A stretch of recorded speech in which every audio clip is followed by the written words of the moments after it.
This episode is titled Franco and Rome.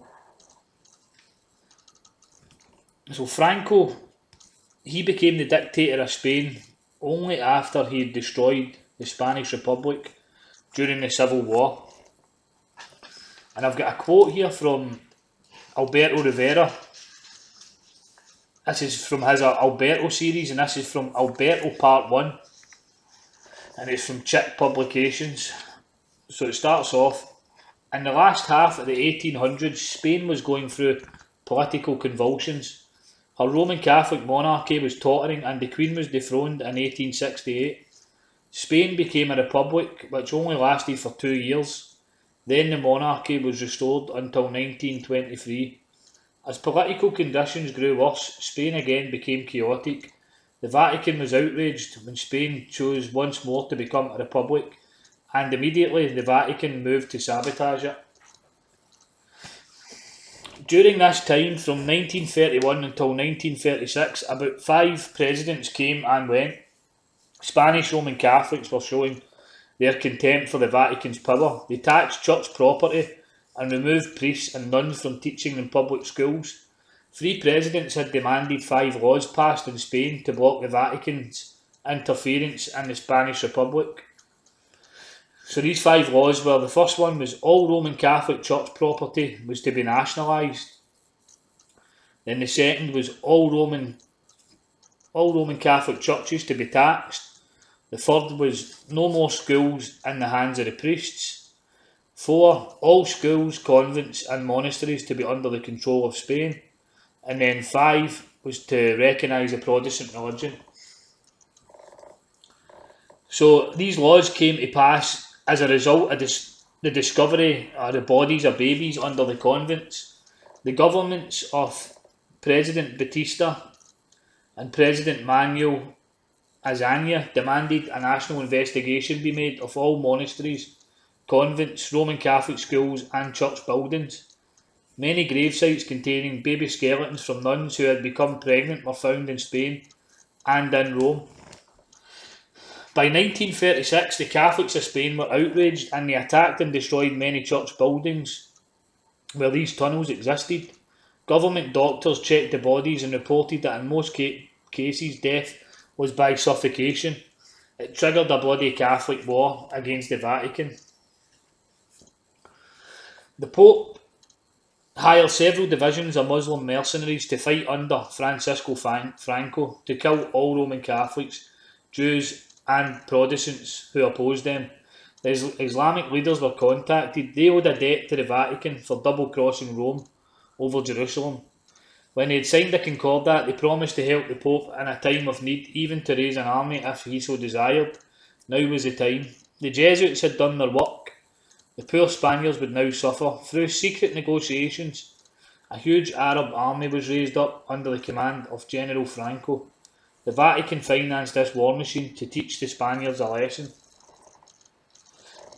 In 1936, the new Spanish Inquisition exploded. It was called the Spanish Civil War, secretly orchestrated in the Vatican to keep the world from knowing the truth.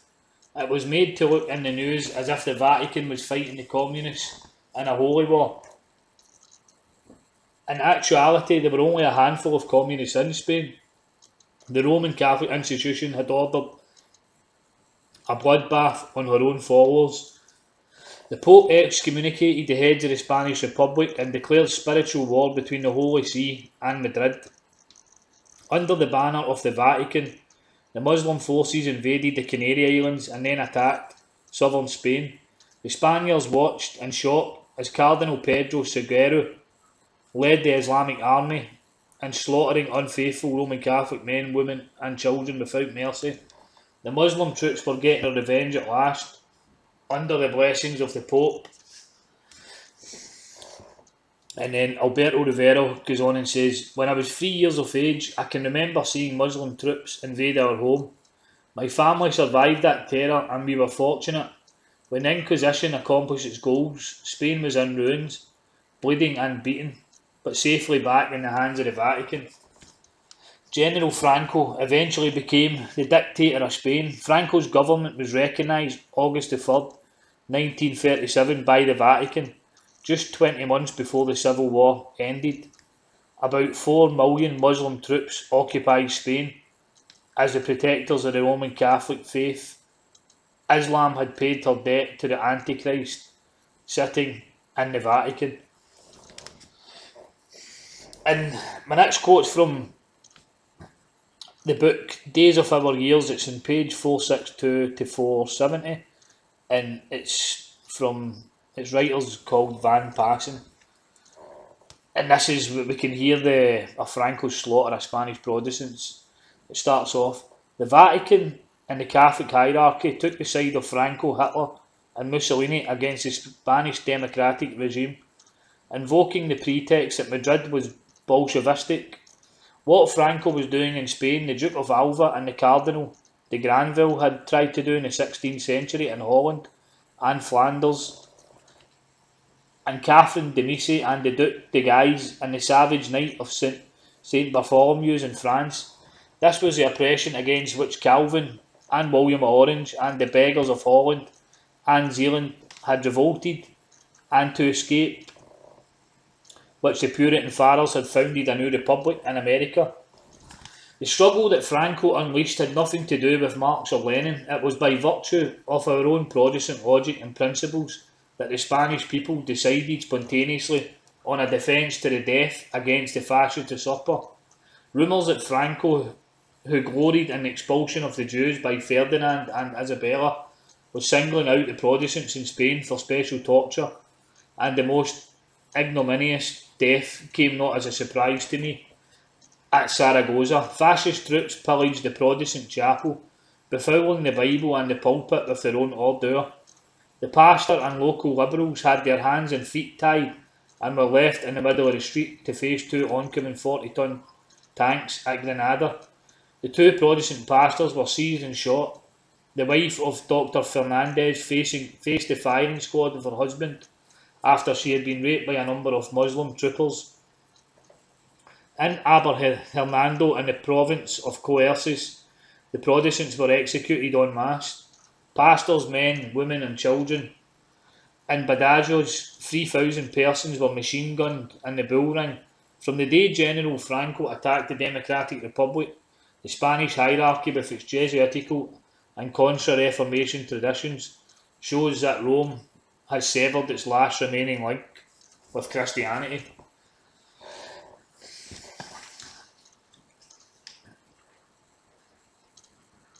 And we can hear more of Franco's bloodbath. This is from the Devil's Masterpiece, The Mystery of Iniquity by Albert Garner. This was written in 1954. It says, when Franco marched on Madrid nearing the close of the late civil war in Spain, when he was reinstating the Catholic government and overthrowing the people's government the Protestants had set up a few years before, he said, I have 4 columns of soldiers with me. I also have a 5th column in the city of Madrid, who will betray the city into my hands when I get there. At the fall of Madrid and the recapture of Spain, the Pope put his blessings on Franco, and Franco with his blessings immediately went forth and put to death 150,000 Masons, Baptists, Methodists and Presbyterians in the first 18 months, and only God knows how many since.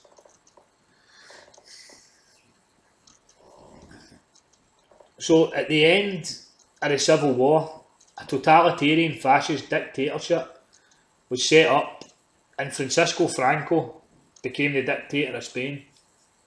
Franco immediately done away with the republican reforms that had been brought into place, like the freedom of religion and the reductions on the power of the Roman Catholic Church in Spain.